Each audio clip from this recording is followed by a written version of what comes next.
Ma'am साहब, वो मैं मिठाई और आपके लिए कुछ कपड़े लेके आई थी। किस खुशी में? अरे वो दिवाली आ रही है ना, इसलिए। अच्छा, तो ये 2 टके की नौकरानी मेरे लिए कपड़े लेकर आएगी। शक्ल सूरत मेरे लिए कपड़े लेकर आई है। कोई बात नहीं, तुम रख दो। मेम साहब देखना जरूर एक बार। ठीक है, तुम जाओ, मेरे लिए ना 1 कप बढ़िया सी चाय बना के ले आओ, मेरा सर ना फट रहा है। जी मेम साहब। देखती हूँ नौकरानी क्या लेकर आई है मेरे लिए, जरूर कुछ अपनी तरह लेकर आई होगी। छी, ये कोई कपड़े हैं भला? कपड़ों को देख के ऐसा लग रहा है कि मंगल बाजार से उठा के ले आई है 200 रुपए के। सोच रही है ना मैं पहनूं, है ना? इससे बढ़िया तो मेरे घर के पोछे हैं, वो भी इससे ज्यादा सुंदर और महंगे हैं। फेंक देती हूँ। इसमें क्या लाई है ये? मिठाई, वो भी इतनी गंदी जगह की। इतनी गंदी जगह की तो मेरे घर के कुत्ते भी नहीं खाते। बताओ, दे गई है। इसका क्या करूं? फेंक देती हूँ, खाऊंगी तो।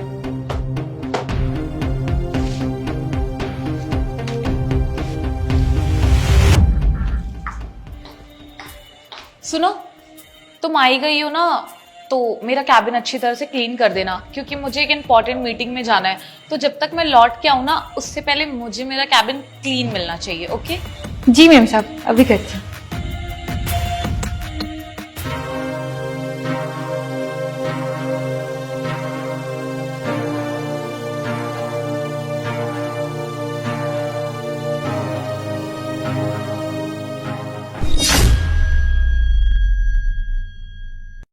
ये सब नीचे पड़ा हुआ है।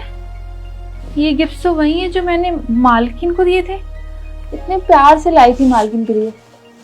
मुझे लगा था मालकिन खुश हो जाएंगे, पर शायद हम गरीब लोग की चीजें कहाँ समझते हैं।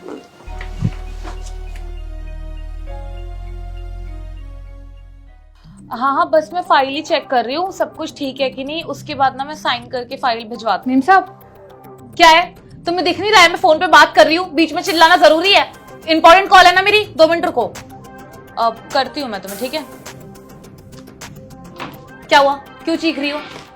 मेम साहब, मैं आपके लिए गिफ्ट लेके आई थी और आपकी पसंद के ही कपड़े लेके आई थी। अगर आपको पसंद नहीं आते तो मुझे बता देते, मैं कुछ अच्छा लेके आ जाती। यूं जमीन पे फेंक के मुझे अच्छा नहीं लगा। अच्छा, तो अब तुम मेरे लिए कुछ अच्छा लेकर आओगी? तुमने अपनी औकात देखी है? तुम एक मामूली सी नौकरानी हो और मैं इस ऑफिस की मालकिन। तुम मेरी ओर करने चली थी क्या? तुम मुझे कुछ महंगा लाके दोगी और मैं पहनूंगी? एक्सक्यूज मी, हम लोग तुम्हें गिफ्ट दे सकते हैं, तुम हमें नहीं गिफ्ट दे सकते।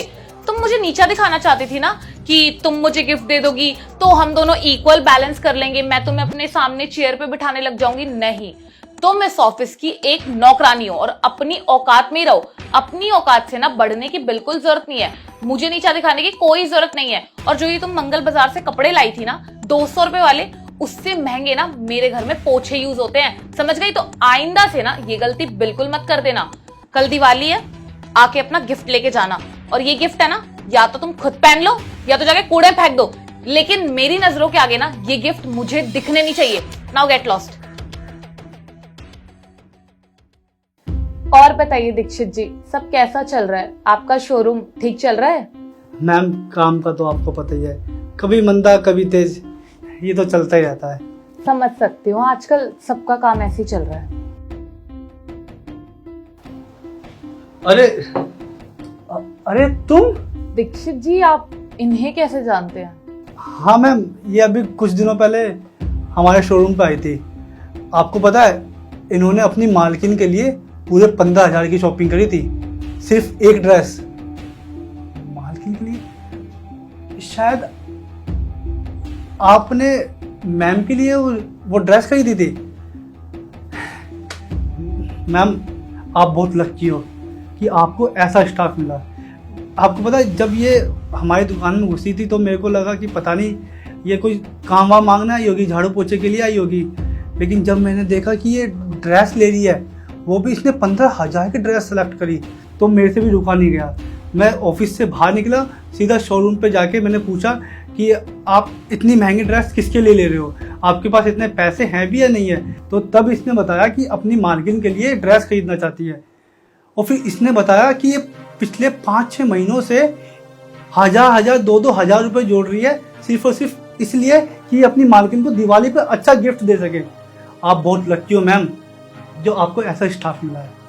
काश मेरे पास भी ऐसा स्टाफ होता है। चलो ये तो बातें चलती रहेगी, ठीक है मैम, मैं चलता हूँ।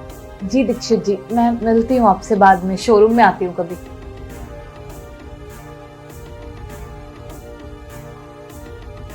अंजलि रुको। अंजलि प्लीज हो सके तो मुझे माफ कर दो। आई नो जो भी मैंने तुम्हारे साथ करा ना, उसके बाद मैं कहीं से कहीं तक माफी डिजर्व नहीं करती हूँ, लेकिन मैं क्या करूँ, मुझे अंदाजा भी नहीं था कि तुम मेरे लिए इतनी महंगी ड्रेस लेकर आई हो, वो भी इतने बड़े शोरूम से। तुम्हारी तो इतनी सैलरी भी नहीं है और फिर भी तुम मेरे लिए 15,000 रुपये की ड्रेस लेकर आई हो। Thank you. और मैंने उसे ऐसे फेंक दिया। देखो अंजलि, हो सके तो मुझे प्लीज माफ कर देना। मुझे सच में नहीं पता था कि तुम इतना सोचती हो मेरे लिए। मुझे लगा कि तुम मुझे नीचा दिखाना चाहती हो या तुम मेरी बराबरी करना चाहती हो, इसलिए तुम मेरे लिए गिफ्ट लेकर आई हो, लेकिन तुम तो वो अपनी खुशी से लेकर आई थी। अंजलि देखो, अब मैं जो हुआ उसको तो ठीक नहीं कर सकती, बट मैं सिर्फ तुमसे सॉरी मांग सकती हूँ। और हाँ, जो ड्रेस तुम मेरे लिए लेकर आई थी ना, वो तुम मुझे दे देना। मैं ना इस दिवाली वही ड्रेस पहनूंगी। अरे कोई बात नहीं मालकिन, हो जाता है कभी कभी। अब छोटे लोग हैं तो लोग उसी नजरिए से देखते हैं ना। पर मैं वो ड्रेस आपके लिए बहुत मन से लाई थी और मैंने उसके लिए 1-1 रुपया जोड़ा था ताकि मैं आपको कुछ दे पाऊं। पर जब वो मैंने ऐसे यूं पड़े देखा तो मुझे बहुत बुरा लगा। पर एक बात कहूंगी मेम साहब, गिफ्ट की कोई वैल्यू नहीं होती, उसका कोई मोल नहीं होता। वो तो इंसान की जैसी श्रद्धा होती है वो उस हिसाब से देता है। जिसके पास कम है वो वैसे देता है, जिसके पास ज्यादा है वो अपनी श्रद्धा से देता है। तो मेरे पास जितना था मैंने आपके लिए उतना करने की कोशिश की, पर आपको शायद पसंद नहीं आया और मुझे बुरा बहुत लगा। हाँ अंजलि, अब मैं समझ गई हूँ कि गिफ्ट का कोई मोल नहीं होता। चाहे वो गिफ्ट 5 रुपए का हो, चाहे वो 500 रुपए का हो, वो गिफ्ट होता है। किसी की फीलिंग से दिया हुआ गिफ्ट, हमें उसकी हमेशा इज्जत करनी चाहिए। और मैंने तो तुम्हारे गिफ्ट को ऐसे ही फेंक दिया। आई नो तुम्हें बुरा लगा है, बट अभी तो मैं सॉरी के अलावा कुछ नहीं कह सकती। प्लीज मुझे माफ कर दो। अरे मीम साहब, ये सब भूल जाओ, ये सब कुछ नहीं होता। आओ हम सब मिलके कुछ नया करते हैं, गरीबी अमीरी की सोच को दूर करते हैं, इस दिवाली कुछ नया करते हैं। मैं आपके लिए गर्मा गर्म अदरक वाली चाय बना के लाती हूँ। हाँ ठीक है, तुम मेरे लिए फटाफट चाय बना के ले आओ। और हाँ, जब तुम घर जाओगी ना तो वो ड्रेस ला के दे देना मुझे, क्योंकि मुझे वो दिवाली पे पहननी है।